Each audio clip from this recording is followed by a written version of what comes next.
तवज्जो करें जो मैं गुफ्तगू आपसे करने वाला हूँ।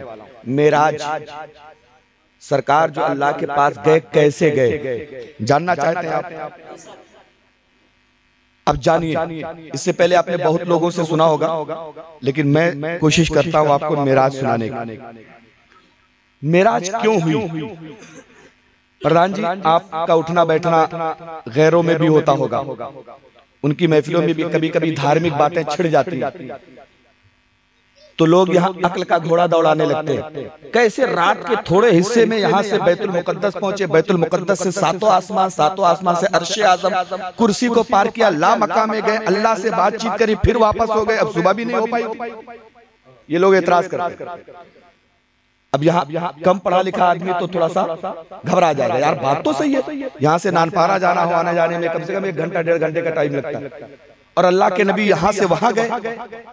1 महीने का रास्ता है, जानवरों से, घोड़े से 1 महीने का रास्ता है मक्का शरीफ से बैतुल मुकद्दस। वहां गए मुस्तफा, वहां से पहले आसमान, ये आसमान जो हमें दिख रहा है ना, ये यही नहीं दिख रहा। एक घोड़ा अगर पूरी रफ्तार से दौड़ेगा तो पहले आसमान तक पहुंचने के लिए 500 साल लगेगा। कितने साल? और फिर इतने पहले से दूसरा, दूसरे से तीसरा, तीसरे से चौथा, 7 आसमान। और फिर नबी थोड़े से वक्त में गए और आ भी गए, बिस्तर भी गर्म था, जो कुंडी लगा के गए थे वो कुंडी हिल रही। अब यहां साइंस फेल हो जाती है, दुनिया जहाज आज उड़ा रही है, मुस्तफा तो न जाने कितने पहले उड़ के आ गए। जहां दुनिया की तरक्की दम तोड़ देती है, वहां से मुस्तफा की शुरू हुआ करती है। आओ जरा तवज्जो करना मेरे भाई, बात बड़ी कीमती कराओ, थोड़ा सा तवज्जो आप मेरी तरफ कीजिएगा। मेरी बहनों, ये देखो दांत फैला रही है बैठी बैठी। आइयो यहाँ बातें करने, शर्म नहीं आ रही है तुम्हें? तवज्जो करें। इनको दादा, दीदी, बहनी, फूफी, नानी ये ज्यादा प्यारे लग रही है। ये जब मारी जाती थी ना मुस्तफा के आने से पहले, इनकी इज्जत ऐसी थी कि औरतों की मंडी लगती। जिस तरह जानवर के पशु बाजार होते हैं ना, इस तरह औरतों की मंडी लगती थी, इनको खरीदा बेचा जाता। आज नबी तशरीफ लाए ना, उन्होंने मंडियां खत्म कर दी। नबी तशरीफ लाए तो बेवाओं को इज्जत अता हो गई, नबी तशरीफ लाए तो बेटी को रहमत बता दिया। वरना आज भी मक्का शरीफ में वो जगह बाकी है, बच्ची पैदा होती थी, बाप अपने हाथ से उसकी गर्दन दबा के मार डालता। आज भी वो जगह मदीना शरीफ, मक्का शरीफ में मौजूद है। बहुत कोशिश करी सऊदियों ने वहां बिल्डिंग बना दे, वहां कुछ होटल बना दे, लेकिन नहीं बन पाया। इतना जुल्म होता था लड़कियों पे, और आज वो लड़कियां नबी की मिलाद में बैठ के बात कर रही हैं।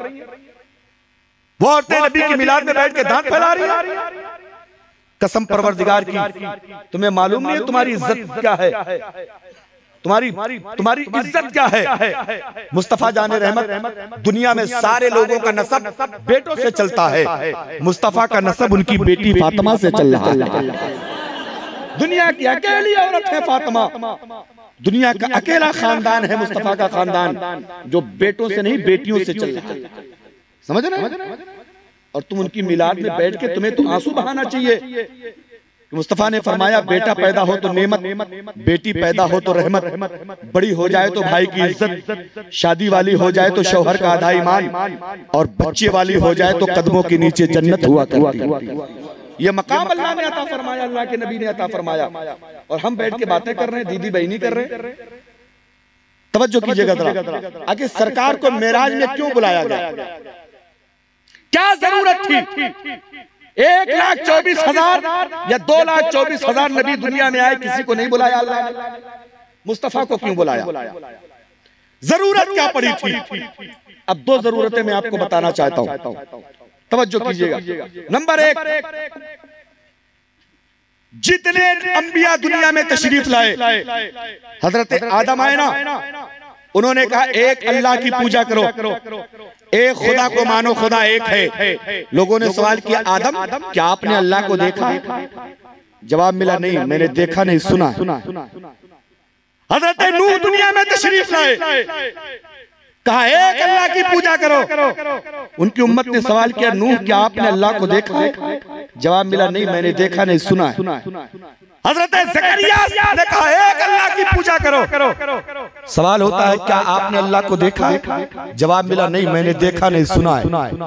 हजरत आदम से आदम है, मूसा है, ईसा है, ज़करिया है, यहया है, यूसुफ है, यूनुस है, हूद है, लूत है, समूद है, इब्राहिम है, इस्माइल है, इसहाक है। 1,24,000 या 2,24,000 अंबिया दुनिया में आए। सबसे उनकी उम्मतों ने पूछा क्या आपने अपने रब को देखा है? सबने कहा मैंने देखा नहीं, सुना है। लेकिन जब दुनिया ने मुस्तफा से पूछा या रसूल अल्लाह आप मेरे एक खुदा को मानो, क्या आपने देखा है? तो नबी फरमाते हैं दुनिया ने सुन के बताया है, मैं खुदा को देख के बता रहा हूँ, मैं खुदा को देख के बता रहा हूँ। दुनिया ने सुना है, मैंने अपने खुदा को देखा।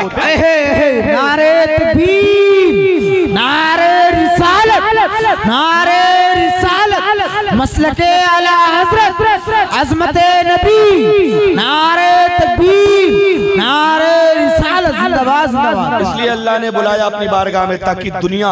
अच्छा एक बात बताइए, प्रधान जी बैठे, आप लोग भी बैठे, एक आदमी कोई सुनी बात बताए और एक आदमी देखी बात बताए, तो दोनों में मजबूत कौन सी है? देखी बात। चूंकि देखने का मजा ही अलग है, तो सारे नबियों ने सुन के बताया था खुदा एक है, मुस्तफा ने देख के बताया कि खुदा एक है। इसीलिए सारे नबियों पे बरतरी बनाना मकसूद था मेरे रब को, इसलिए नबियों को नहीं बुलाया, मुस्तफा को मेराज में बुला के अपना दीदार कर। एक बात।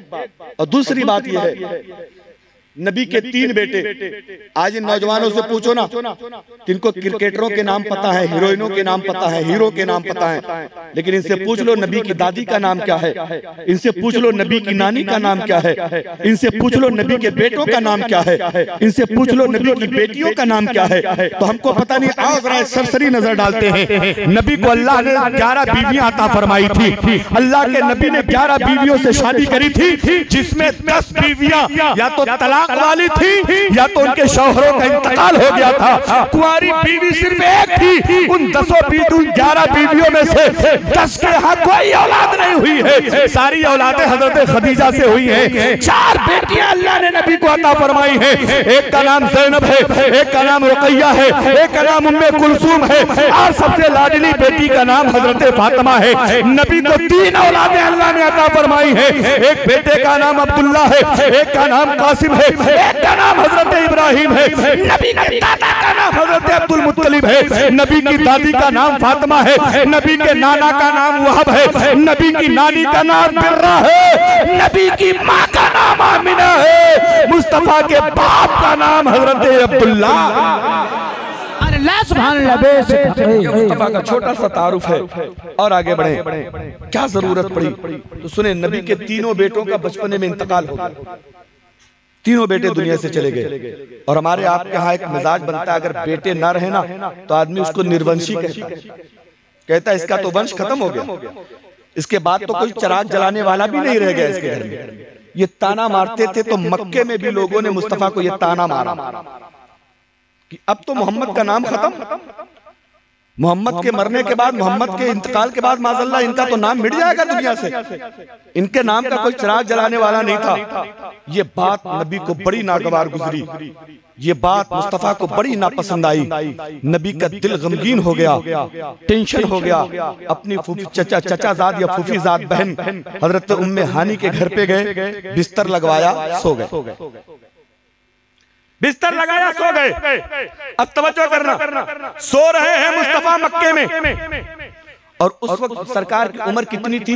51 साल। 51 साल के थे मेरे मुस्तफा। उसके 2 साल के बाद फिर मक्का छोड़ के आप मदीना चले गए, 53 साल की उम्र में। 51 साल के हैं नबी, सो रहे हैं बिस्तर पे।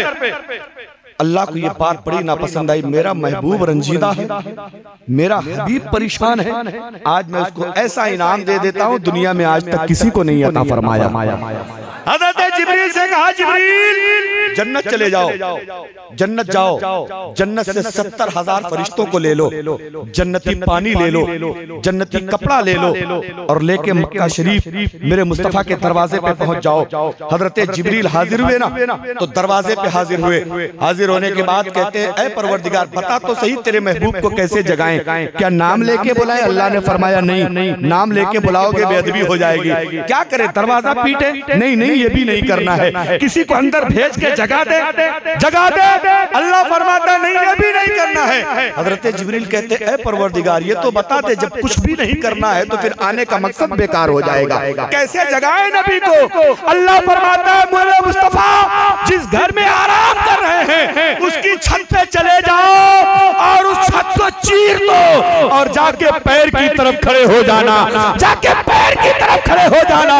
और जिब्रील सुनो, खड़े होने के बाद भी बुलाना मत, हिलाना मत, चिल्लाना मत, बल्कि अपने नूरानी लबों को, अपनी आंखों को मुस्तफा के कदमों पे मलते रहना। नबी को ठंडक महसूस होगी, मुस्तफा बेदार हो जाएंगे।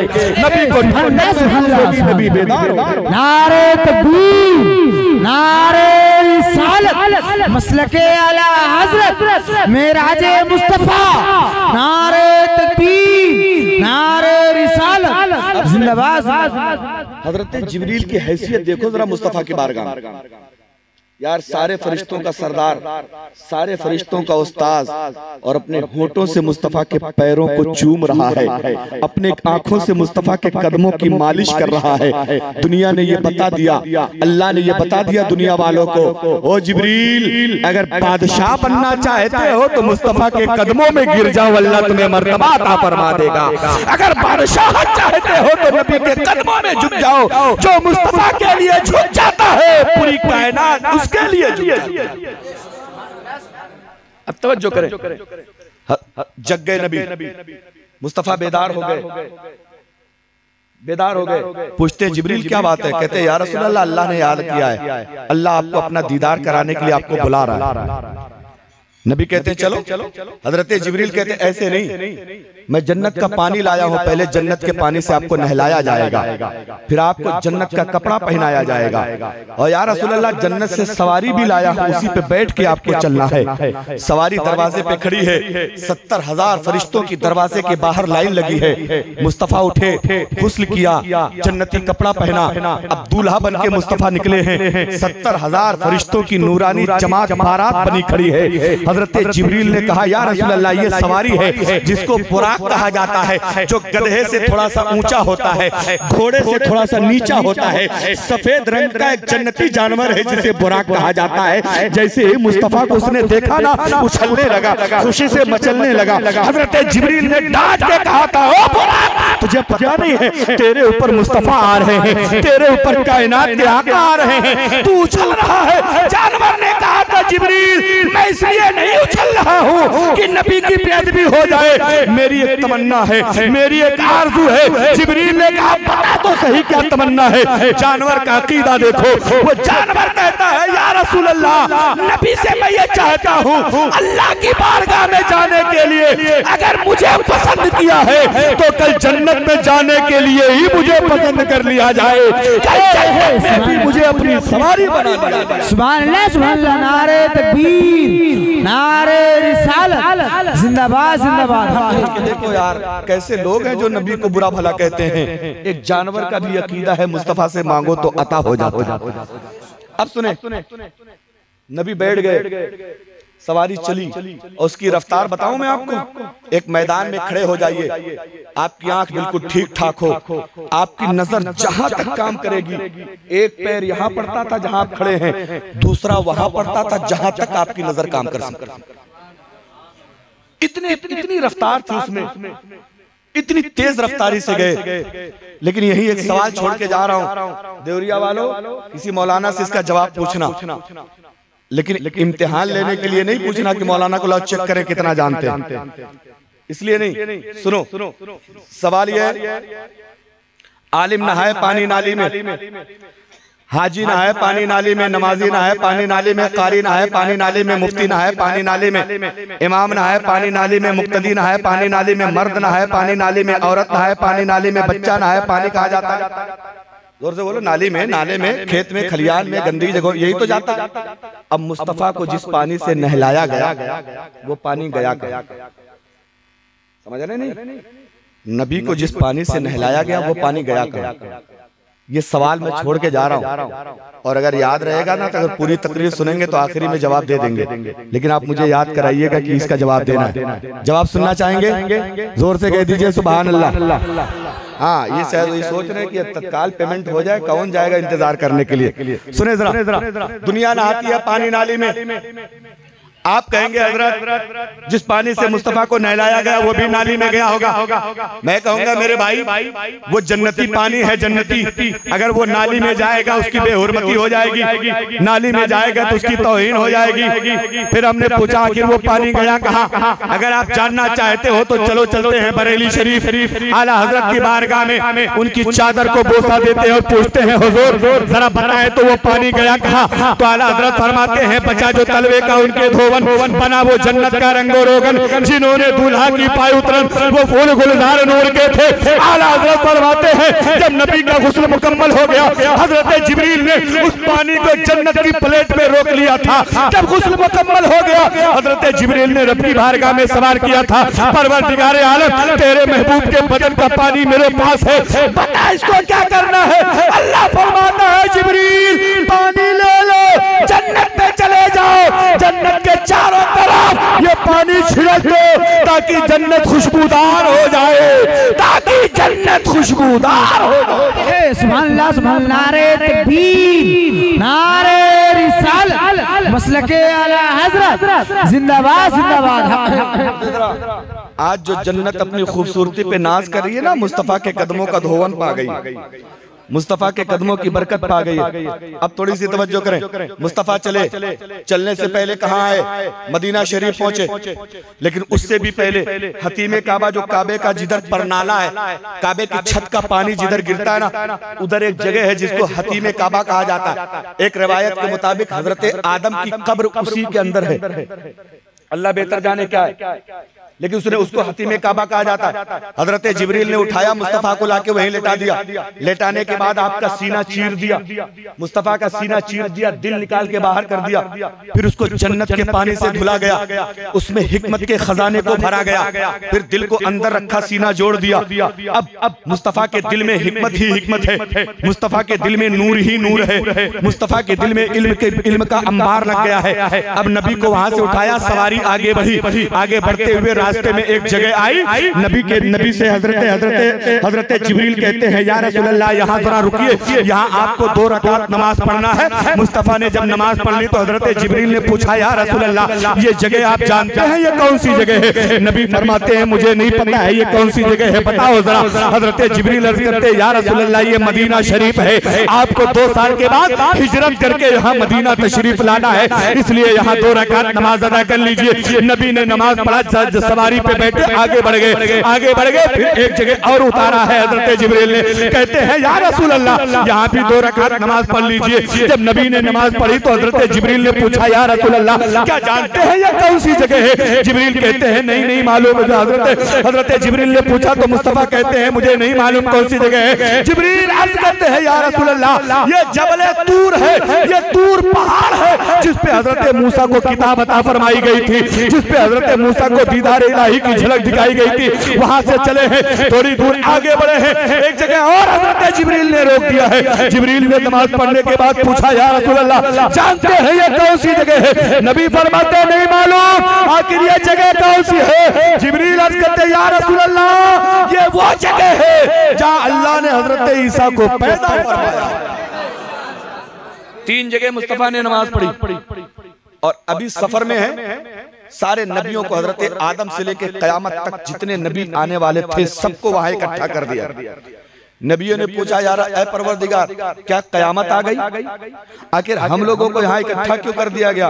अल्लाह फरमाता है कयामत तो नहीं आई है, लेकिन जिसके सदके में तुम्हें नबूवत मिली है वो मुस्तफा तशरीफ लाने वाले हैं। जिसके सदके में तुम्हें नबी बनाया गया ना वो आका आ रहे हैं। आज देखो, आज तुम्हें ये पता चलेगा कि हमने उनको अव्वल भी बनाया था, आखिर भी बनाया था, बातिन भी बनाया था, जाहिर भी बनाया था। नमाज का वक्त हो रहा था, हजरत जिब्रील ने अकामत पढ़ी, मुस्तफा का हाथ पकड़ के मुसल्ले पे खड़ा कर दिया। अब हजरत आदम मुक्तदी है, मूसा मुक्तदी है, ईसा मुक्तदी है, जकरिया, याह्या, यूसुफ, यूनुस, हूद, लूत, समूद, इब्राहिम, इस्माइल, इसहाक, जितने नबी हैं सब पीछे खड़े हैं। सबसे बाद में आने वाला हमारा नबी आगे मुसल्ले पे खड़ा है। हमारे नबी आगे मुसल्ले पे खड़े हैं। नबी ने इमामत फरमा के दुनिया को बता दिया है, ओ दुनिया वालों, आया मैं सबसे बाद में हूँ, मर्तबा सबसे बुलंदो बाला मुझे मिला है, मर्तबा सबसे अरफो आला मुझे मिला। सुभान अल्लाह, सुभान अल्लाह, बेशक नमाज पढ़ाई, अब यहाँ से जमीनी सफर खत्म। समझ रहे नहीं? बात मेरी समझ में आ रही है? एकदम सीरियल से मैं बता रहा हूँ आपको। जहाँ तक पहुंचेंगे, वरना वहीं से छोड़ेंगे, अगले जलसे में वहीं से पूरा करें। घबरा तो नहीं रहना आप, ईमानदारी से बोलो। घबरा रहे हो तो मुझे 5-6 सलातो सलाम याद है। हाँ, चट मंगनी पढ़ बिया, तुरंत पढ़ते हैं सलाम और शीरनी तुरंत मिल जाएगी। कई यहाँ डब्बा रखा है भर के। अभी अनवार भाई कह रहे थे कहाँ चले गए? कह रहे थे हजरत मेरे यहाँ 1 दर्जन लड़के हैं, मुझे तो पूरा डब्बा ही चाहिए। मैंने कहा भैया मैं प्रधान जी से गुजारिश करके तुम्हें डब्बा दिलवा दूंगा। हाँ, डब्बा दिलवा दूंगा, उसके अंदर मिठाई है कि नहीं है वो अल्लाह जाने। उनकी किस्मत होगी तो मिल जाएगी, नहीं होगी तो कोई बात नहीं। जरा मोहब्बत से मुस्कुराइए और जोर से कह दीजिए सुभान अल्लाह। देखिए, मुस्कुराना मुस्तफा की सुन्नत है, और दांत फैला के ठट्ठा मार के हंसना ये शैतान का तरीका। कभी हंसने का मौका है ना तो मुस्कुराया कीजिए। नबी इतना मुस्कुराते थे, खाली दांतों की चमक मुस्तफा की दिख जाती। हम लोग इतनी जोर से हंसते हैं कि अंदर वाला कौवा भी नजर आता। अगर लड्डू डालो तो डायरेक्ट हलक में जाके रुकेगा, बीच में रुकेगा ही नहीं। इस तरह हंसना माना है। अब सुने, जरा तवज्जो करें। इस तरह मैं एक बार तकरीर कर रहा था ना कि भैया मुस्कुराना मुस्तफा की सुन्नत। एक मुसलमान जब दूसरे मुसलमान से मुस्कुरा के मिलता है तो अल्लाह ताला उसे एक नेकी अता फरमा दे। अभी मौलाना यार मोहम्मद साहब ने आपको बताया कि जब एक मुसलमान दूसरे को सलाम करता है अल्लाह ताला उसको खाते में नेकियां अता फरमाता है। इसी तरह जब मुस्कुरा के एक मुसलमान दूसरे मुसलमान से मुस्कुरा के मिलता है ना तो अल्लाह ताला उसे खूब बरकत अता फरमाता है। मैं यही बता रहा था, नौजवान बड़े मुस्कुराने लगे, सब हंसने लगे। बोले हजरत आपने तो काम आसान कर दिया। हमने कहा वो क्या? बोले आप सारी लड़कियों से मुस्कुरा के बातें करेंगे। हमने कहा अच्छा, इतने चालाक लोग हैं, कह रहे लड़कियों से मुस्कुरा के बातें करेंगे। हमने कहा उनके पास 2 सैंडल होती है, समझ रहे हो? इतने जूते पड़ेंगे कि टकला बन जाओगे। औरतों से मुस्कुरा के मिले, मर्द से मुस्कुरा के मिले तो अल्लाह बरकत अता फरमाता। अब तवज्जो, अब वहां से जमीनी सफर खत्म, आसमानी सफर शुरू हो गया। अब वहां से सवारी बदल दी गई। अब जो लाया गया उसे रफ कहा जाता है। ये घोड़े से थोड़ा सा ऊंचा है, नबी उस पे बैठ नहीं पा रहे थे। हजरत जिब्रील एक भारी सा पत्थर लेके आए, रख दिया घोड़े के बगल में। या रसूल अल्लाह, इस पे कदम रखिए और जानवर पे सवार हो जाइए। नबी ने कदम रखा, सवार हो गए।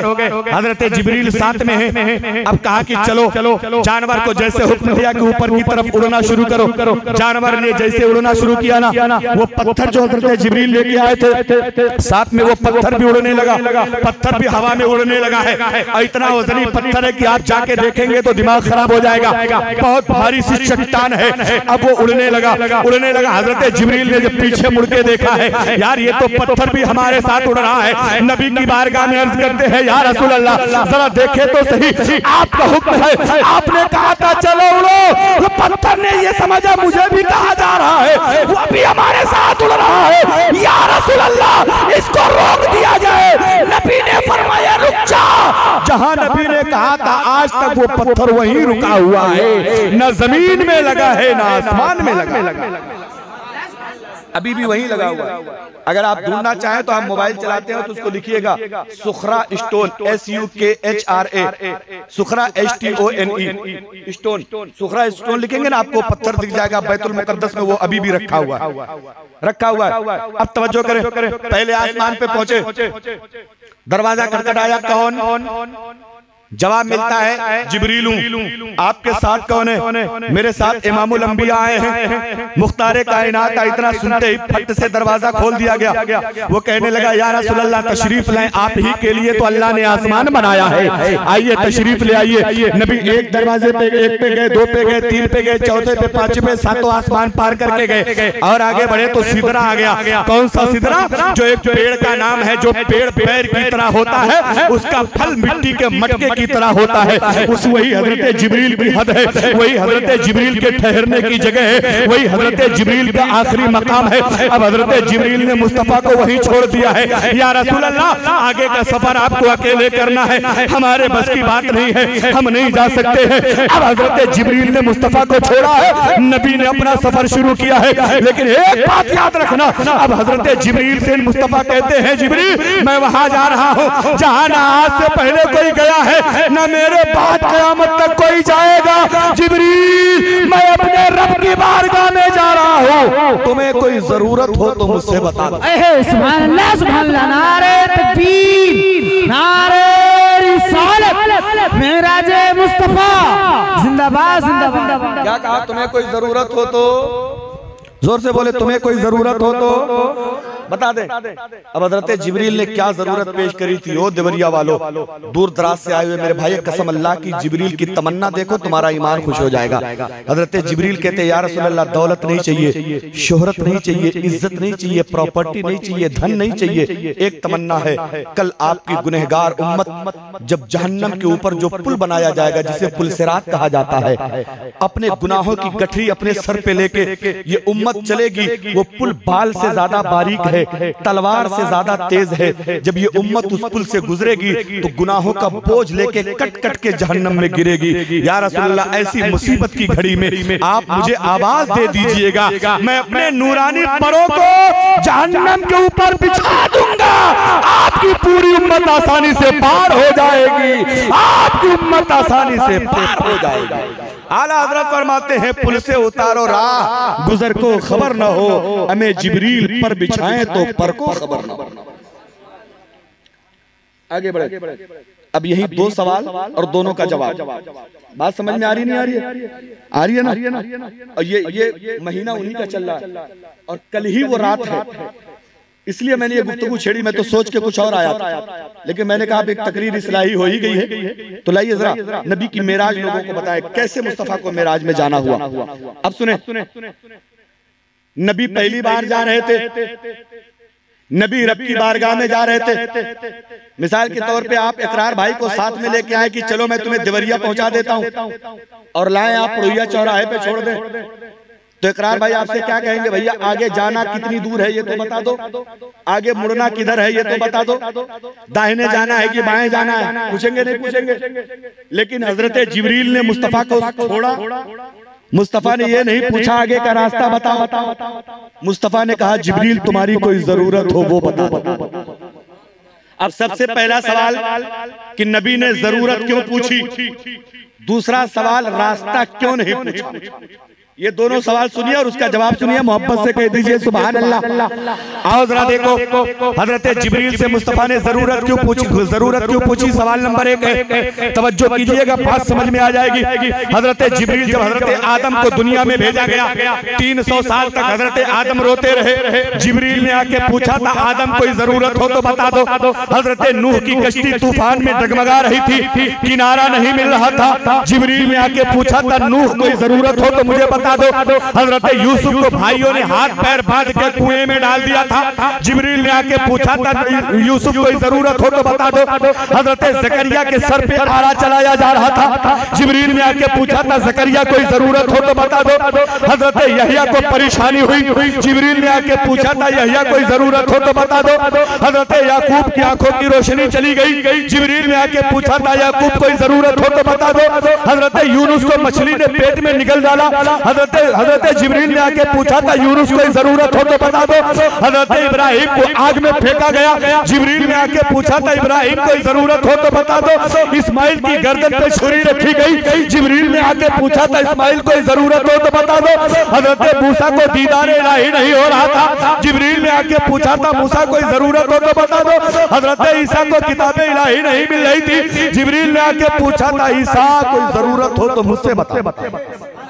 तवज्जो करें, आदम से जिब्रील ने पूछा, मूसा से जिब्रील ने पूछा, ईसा से जिब्रील ने पूछा, जकरिया से, यहया से, यूसुफ से, यूनुस से, हूद से, लूत से, समूद से, इब्राहिम से, इस्माइल से, इसहाक से, 1 लाख कमोबेश 2,24,000 नबियों से जिब्रील ने पूछकर नबी के बाप दादाओं पर जो एहसान किया था वही एहसान उतारने के लिए आज जिब्रील से मुस्तफा जाने रहमत पूछ रहे हैं और कहते जिब्रील तुमने सबसे पूछा है, मैं तुमसे पूछ रहा हूं, तुम्हें कोई जरूरत हो तो मुझसे बता दो, तुम्हें कोई हाजत हो तो मुझसे बता दो। सबसे जिब्रील ने पूछा और जिब्रील से मेरा नबी पूछ रहा है कि मैं तेरा एहसान लेके नहीं जाना चाहता, तेरे एहसान को यही चुका दूं, क्योंकि मैं अपने रब की बारगाह में कर्जा लेके नहीं जाना चाहता। सोच के देखो, पूरी दुनिया से किसने पूछा? जिब्रील ने।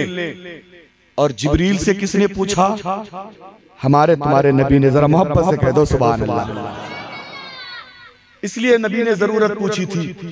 आगे बढ़े, दूसरा सवाल क्या था? नबी ने रास्ता क्यों नहीं पूछा? रास्ता पूछते, पहली बार जा रहे थे, साथ में जा रहे थे, रास्ता पूछ लेते, लेकिन क्यों नहीं पूछा? सुने जरा। एक दिन नबी जलवा फरमा, हजरत जिब्रील आ गए। आके जिब्रील बातचीत करके जब जाने लगे तो नबी ने कहा जिब्रील जरा रुको। हजरत जिब्रील ठहर के अर्ज करते हैं या रसूल अल्लाह बताएं क्या मामला है? नबी फरमाते जिब्रील बताओ तुम्हारी उम्र कितनी है, कै साल के हो तुम? हजरत जिब्रील कहते या रसूल अल्लाह मुझे खुद भी पता नहीं मेरी उम्र कितनी है। नबी ने फरमाया कोई अंदाजा बताओ, कोई इशारा बताओ, कोई तखमीना बताओ, कुछ तो अंदाजे से बताओ कितनी है। हजरत जिब्रील अर्ज करते या रसूल अल्लाह मुझे कुछ नहीं मालूम, बस एक बात मैं बता सकता हूँ, चौथे आसमान पे एक तारा चमकता था 70,000 साल में एक बार। कितने हजार साल में? 700 नहीं, 700 नहीं, कितने 70,000 साल में एक बार चमकता था। हजरत जिब्रील कहते या रसूल अल्लाह उस तारे को मैंने 72,000 मर्तबा देखा है। अब निकालो जितने बड़े मोबाइल हो, तुम्हारा मोबाइल फेल, हजरत जिब्रील की उम्र नहीं आएगी उसमें। कैलकुलेटर घर में रखा हो उसको डोल लो, फेल। ये मैं बता नहीं रहा हूं, ये मैं करके दिखा रहा हूं, मैं ये कर आसमान पे चमकता है कितने साल में? 70,000 साल में एक मर्तबा। और मैंने उस तारे को कितनी बार देखा है? 72,000 मर्तबा देखा है। अब जब आप 70,000 को 72,000 में मल्टीप्लाई करेंगे, गुणा करेंगे, ज़रब करेंगे ना तो गिनती फेल हो जाएगी। ये मैं करके देख चुका हूँ। तो ये हजरत जिब्रील की उम्र कितनी रही होगी, जरा तवज्जो करें। एक दिन मैं नेपाल के प्रोग्राम में था, मेरा नंबर बाद में था, मैंने बैठे बैठे मैंने कहा लाओ हजरत जिब्रील की उम्र ही जोड़ते। बैठे बैठे जब जोड़े, आज के 7 साल पहले तो उम्र निकल के आई थी कितना? 5 अरब 40 करोड़ साल। मोहब्बत से बोल दो कितनी? 5 अरब 40 करोड़ साल थी तब जब नबी ने पूछा था। उसमें 1444 और मिला लो, 1444 हिजरी चल रही है आजकल। अब जरा सोच, इतनी उम्र हजरत जिब्रील इतनी उम्र बता के मुस्कुराने लगे, सोचने लगे मैंने इतनी उम्र बता दी है, आज तक किसी की हो ही नहीं सकती। लेकिन जैसी हजरत जिब्रील को देखा नबी भी मुस्कुराने लगे। अब जैसी नबी को मुस्कुराता हुआ देखा, हजरत जिब्रील समझ गए मामला कुछ और है, बात कुछ और है। कहने लगे या रसूल अल्लाह जरा बताएं आप मुस्कुरा क्यों रहे हैं? नबी ने कहा जिब्रील एक बात बताओ, जिस तारे को तुमने आसमान पे 72,000 मर्तबा चमकते देखा है, क्या उसे पहचानते हो? हजरत जिब्रील कहते हैं या रसूल अल्लाह देखा तो जरूर है लेकिन पहचानता नहीं हो। ओ मेरे उम्मत के नौजवानों, ओ मुस्तफा के कलमा पढ़ने वालों, आओ जरा अपने नबी की शान देखो। नबी ने पूछा जिब्रील क्या उस तारे को पहचानते हो? हजरत जिब्रील कहते हैं या रसूल अल्लाह देखा तो है लेकिन पहचानता नहीं हो।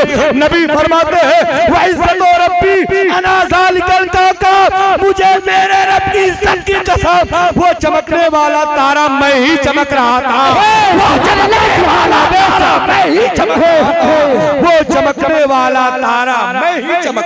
सुभान अल्लाह, नारे तकबीर, नारे रिसालत, मसलके आला हजरत, नारे तकबीर, जिंदाबाद जिंदाबाद। नबी क्या फरमाते, वो चमकने वाला तारा मैं चमक। अब हजरत जिब्रील का तो होश बिल्कुल बाख्ता। हजरत जिब्रील सोच में पड़ गए, यार मैं जिसको देख देख के अपनी उम्र बता रहा हूँ वो मुस्तफा ही थे, लेकिन फरिश्तों के सरदार इतनी जल्दी हार नहीं मानने वाले। उन्होंने कहा, या रसूल अल्लाह, अगर वो तारा आप थे तो मेरा एक सवाल हल कर दीजिए। नबी ने कहा, वो सवाल क्या है? बोले कि या रसूल अल्लाह, एक बात बताइए, 70,000 साल में एक बार दिखाई पड़ते थे, बाकी दिनों में रहते कहाँ थे? जरा मोहब्बत से मुस्कुराइए, कह दीजिए सुभान अल्लाह। सवाल समझ रहे हैं, नहीं समझ रहे? जैसे कोई आपसे कहे, मुफ्ती साहब आप 2 साल के बाद यहाँ आए हैं हमारे यहाँ, बाकी दिनों में कहाँ रहते हैं? तो मैं बताऊंगा नहीं कि कचौचा रहता हूँ या अपने मदरसे में रहता हूँ। इसी तरह हजरत जिब्रील ने सवाल किया, या रसूल अल्लाह, एक बात बताए, 70,000 साल में एक बार आप दिखाई पड़ते थे, बाकी दिनों में रहते कहाँ थे? ओ देवरिया वालों, ओ मेरे मुसलमान भाइयों और बहनों, नबी की मिलाद में आए हो, जरा नबी का जवाब सुनो, तुम्हारी आंखों में आंसू आ जाएगा। हजरत जिब्रील ने जैसे ही पूछा, या रसूल अल्लाह बताए सही, आप 70,000 साल में एक बार दिखाई पड़ते थे, बाकी दिनों में रहते कहाँ थे? और यही जवाब है उस सवाल का कि नबी ने रास्ता क्यों नहीं पूछा था, नबी ने हजरत जिब्रील से आगे का रास्ता क्यों नहीं पूछा था? जवाब सुनो, नबी फरमाते हैं, जिब्रील जानना चाहते हो, समझना चाहते हो मैं कहाँ रहता था? हजरत जिब्रील अर्ज करते हैं, हाँ या रसूल अल्लाह, जानना चाहता हूँ मैं कहाँ रहता, आप कहाँ रहते थे? नबी की आंखों में आंसू आ गए, रोते हुए मुस्तफा फरमाते हैं, जिब्रील सुनो, मैं अपने रब की बारगाह में रहता था, लेकिन जब मुझे अपनी गुनहगार उम्मत की याद आती थी, अपने रब को मनाने लगता था। अपने रब को मनाने के लिए जब मैं रब की बारगाह में सजदा करता था तो तुम्हारी नजरों से छुप जाता था, जब सर को उठाता तो तुम्हें नजर आ जाता था, जब सजदे से सर उठाता तो तुम्हें नजर आ जाता था। हम गरीबों की खातिर मुस्तफा तब सजदे कर रहे थे जब दुनिया बनी ही नहीं, जब दुनिया का कोई बंदा बना ही नहीं था। जरा सोच के देखें, नबी अपनी उम्मत से कितना प्यार करते हैं, मुस्तफा अपने हम जैसे गरीबों से कितनी मोहब्बत करते हैं। अब ईमानदारी से बताओ, नबी वहीं पहले से रहते थे अल्लाह की बारगाह में। इसका मतलब वो नबी का पुराना घर है और पुराने घर पे जाने वाला रास्ता पता करता है, इसलिए जिब्रील ने रास्ता पूछा ही नहीं, चूंकि वो तो उनका अपना पुराना घर है। पुराने घर में जाने वाला किसी से रास्ता मालूम नहीं कर। अब आगे बढ़े या छोड़ दें? बढ़े, जोर से कहते हैं सुभान अल्लाह। अच्छा सुने, अभी आपसे सुभान अल्लाह कहलवाया है राउसा साहब ने, शायर साहब ने, हमने सबने कहलवाया, लेकिन एक बात बताओ, सुभान अल्लाह से आपको मिला क्या? नेकी मिली ना, लेकिन एक बहुत बेहतरीन